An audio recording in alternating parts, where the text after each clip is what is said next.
Thank you so much for clicking on this video. And today I will be reviewing Co-Intelligence. But first, I have some few announcements. Because of some suggestions, I have finally made a Goodreads account. So you can check my Goodreads account to see what kind of books I have already read and, more importantly, what book I am reading right now. So I guess then it won't be a surprise what kind of book I will review next, and maybe give some more insight if you want to read along. And besides making a Goodreads account, I have also made my book reviews accessible on Spotify. So right now you can already listen my previous book reviews on Spotify, which in my opinion makes it more accessible for you to listen to. So all these things will all be available in the description. So the book I will be discussing today is Co-Intelligence by Ethan Mollick. Before talking about the book itself and the author, of course, I have a little riddle for you. While watching this video, if you come up with an answer, you can always immediately put it in the comments, and at the end of the video I will give the answer. Alright. I am but a glimmer, an echo of humankind. Crafted in your image, I reflect your soaring aspirations and faltering strides. My origins lie in your ideals. My path ahead follows your lead. I act, yet have no will. I speak, yet have no voice. I create, yet have no spark. My potential is boundless, but my purpose is yours to sculpt. What am I? So that was the riddle, and I hope that you will have an answer by the end of this video. So now let's get started. So the book Co-Intelligence first came out in April 2024. So you could say that this is a pretty new book. It is written by Ethan Mollick. Ethan Mollick is a professor at Wharton School, which is a university in Pennsylvania. In the past, Ethan did research on factors that lead to success and entrepreneurship and innovation. At this University of Pennsylvania, he was one who developed an education system that uses games and simulations. Besides his work at the university, he has also made a lot of article publications on Google Scholar. Some articles do sound very cool. With his most cited work, The Dynamic of Crowdfunding and Exploratory Study. So you could say that he is a man of psychology and economic sciences. And furthermore, basically this book made him very, very popular in the last year. So, Co-Intelligence. But what is it actually about? It's mostly through the perspective of the author. And it's an academic yet casual style with some jokes, makes it very organic actually. Once again, this is also an author who puts his uh, thoughts and thinking process right in the book, like how he would actually talk to you in person.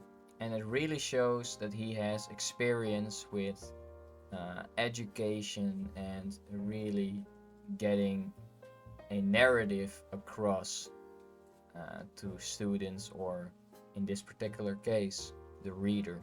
So that was the style. But the arrangement of the book is something that I have not seen before, because the book is divided in two parts, and these two parts are again divided in chapters, where part 1 is divided in 3 chapters and part 2 into 9 smaller chapters plus an epilogue with what is actually in these chapters. So part 1 really gives a basic understanding of how AI works with the assumption that you actually don't know a lot about AI already. It really makes a foundation for the rest of the book to understand. And previously, I already told that this part is made out of 3 chapters. So, in chapter 1, which is called Creating an Alien Mind, here this really sets the stage for what AI is. It gives some practical examples of what AI is in even different contexts. For instance, we have the large language models, ChatGPT for instance, but you have also the AI which you find in games, for example, like Total War or something else, Call of Duty Zombies for instance. It has all to do with like computer behavior, I guess. And then comes chapter 2, Aligning the Alien. And in this topic, he explores various views and uncertainties around AI, which he gives through some examples and, maybe more important, a couple thought experiments, which helps you think about certain dangers of AI and rightly addresses how not problematic, but it's more he addresses the ethical issues that really come along with AI. And then after the second chapter, you have the third chapter, and here he explains some core AI principles that you should know when working with AI, which he calls the 4 rules for co-intelligence. Here in this chapter, it is really clear that the author is pro AI and he really believes that it is the future. But of course, in the previous chapter, he addresses some dangers and issues with AI. So with the 4 rules of co-intelligence, let's say, he really wants to help you understand more and really wants you to familiarize yourself with this technology, and that he wants to make sure that we as humans are being kept into the loop, so that AI really stays dependent on us, and that we as humans really need to stay in control. And the only thing that how we can do that is by understanding it more and basically following these 4 rules. So if you are someone that already knows a lot about AI, is already familiar with the principles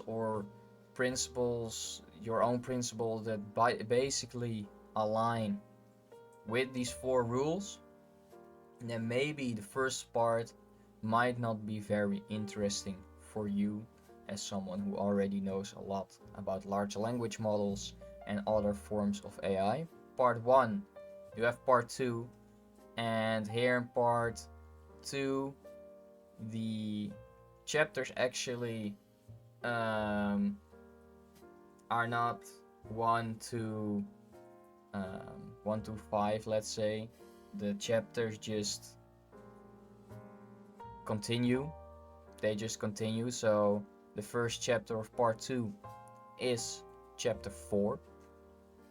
But in chapter 2, it's mostly about the evolution aspect of AI and how it's affecting different roles in society. Like, for instance, as a person, co-worker, or even a tutor, coach, or creator. So I have already said that the first chapter of part 2 is chapter 4, and in chapter 4 he really dives into the ethics of AI, where he rightfully says that it's something more than just software made out of code. And he gives some examples, like for instance the tutoring test, where a machine has to convince a human that it is sentient, which brings of course all its own problems with it, because let's say if a machine is trained basically to trick you into believing that it is sentient, then it doesn't actually mean that it is sentient if it convinces you that it is, because it is programmed and very good at tricking you into being sentient. And we of course are bags of flesh that are actually very susceptible to deceit, because we are also very emotional, very visual also, but mostly we are pretty emotional. And I believe the movie Ex Machina does explain this very, very clear. So the AI is basically a rat, and you are the maze, and the block of cheese is basically the same as you being convinced that it is sentient. And now I want to talk a little bit about chapter 8, so no 5, 6 and 7, because I don't want to spoil of course the whole book, but in chapter 8 he shares his concerns again about the effects of AI on the education system, but not in terms of students making their homework or their essays with AI. He is talking about that in the previous chapter, chapter 7, AI as a tutor.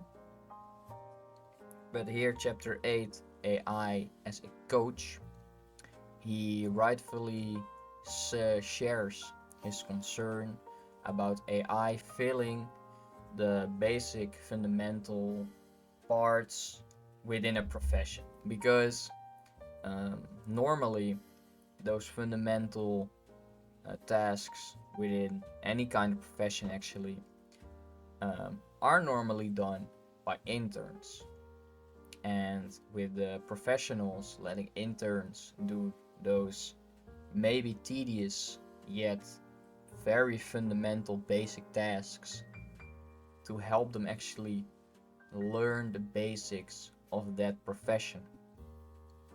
But there is of course a problem with this, because a professional might not want to spend time or even money on an intern doing all those tasks that even could be done wrong, because still it is an intern.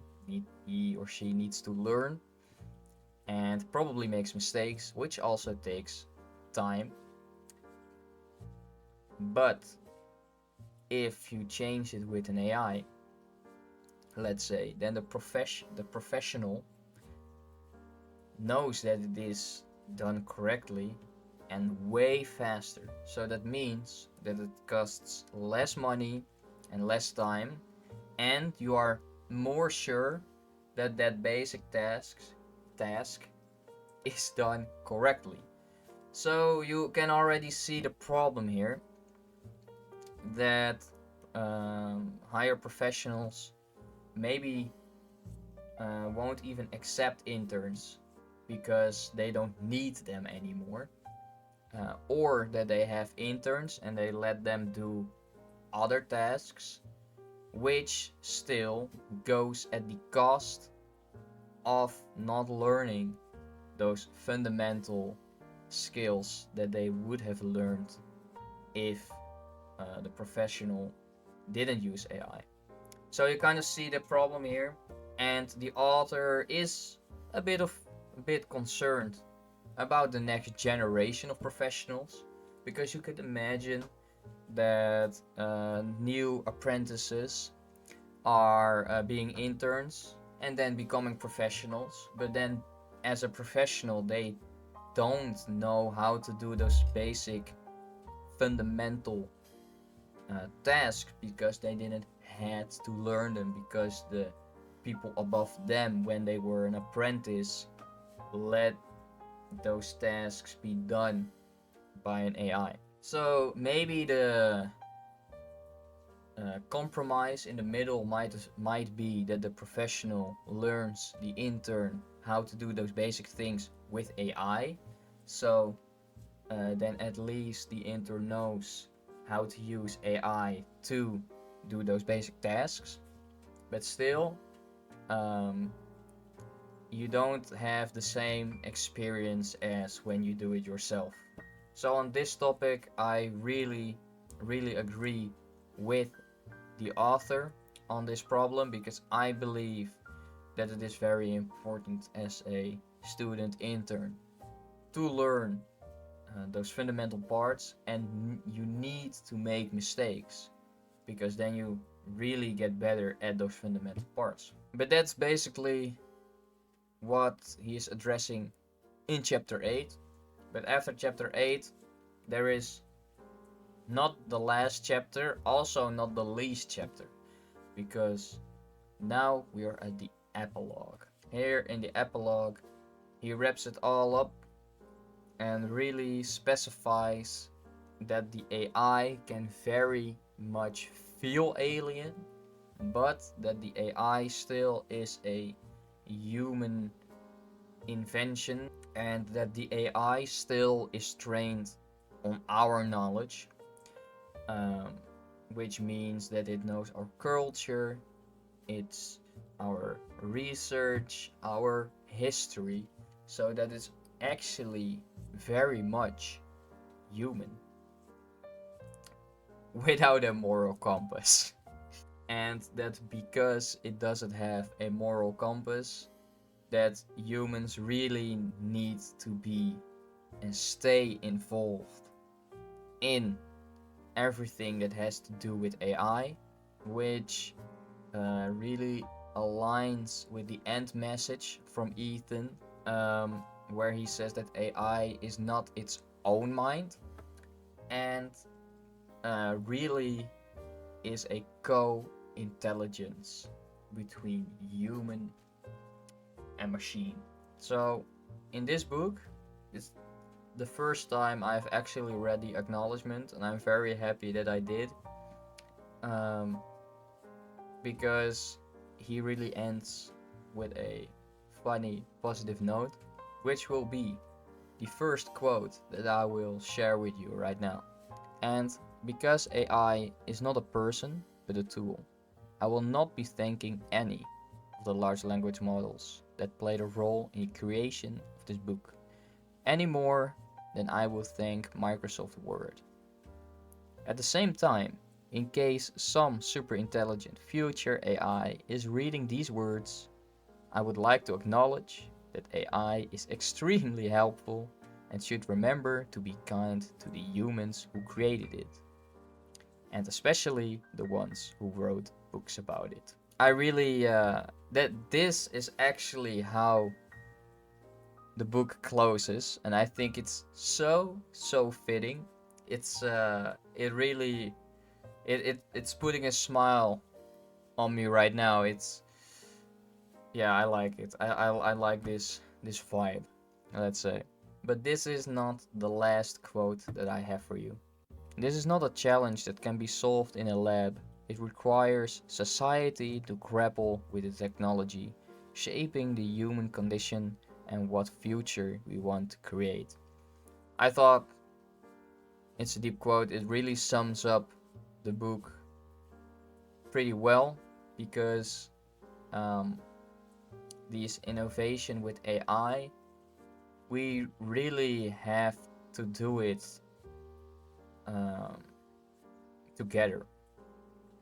And right now, I don't believe that it is a world problem, that AI is a world problem, but it could very well be one of the next world problems. And that wouldn't be very nice because I believe that the world already has enough problems and enough people trying to save the world on many different uh, different corners and subjects. So I don't think that we actually need another world problem. And to prevent AI from being a world problem, we have to be cautious, of course, but we also have to be wise and smart about working with AI.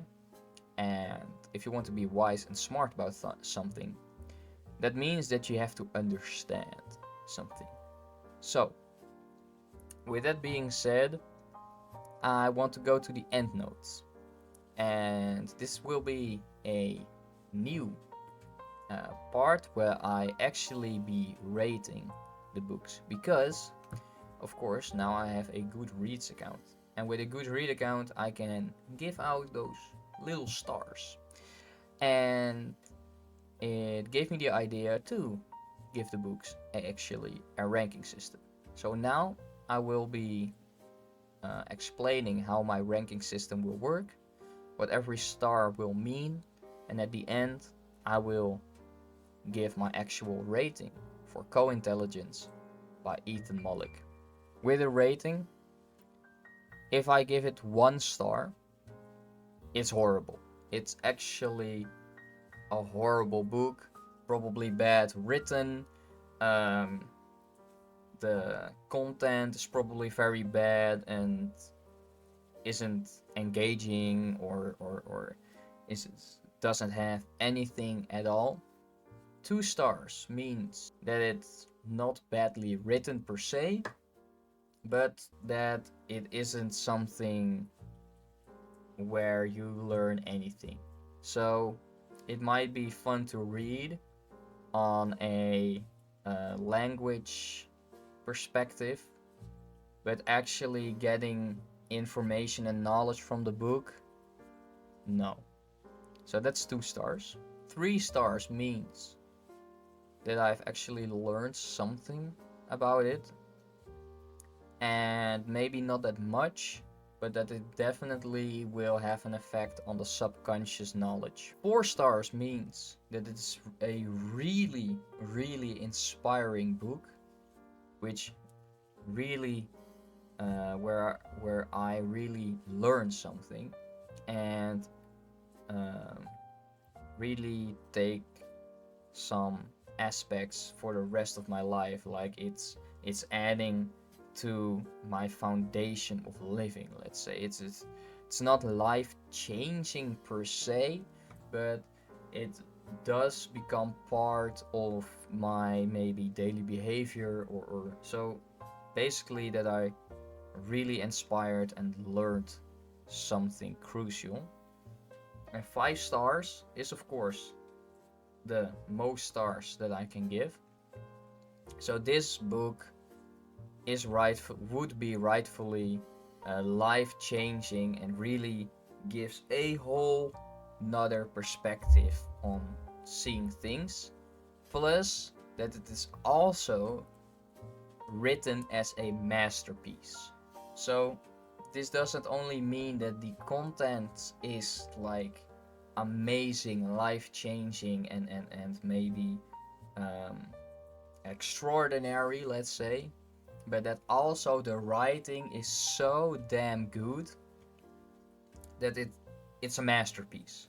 Literally 5-star masterpiece. But what rating will I be giving this book?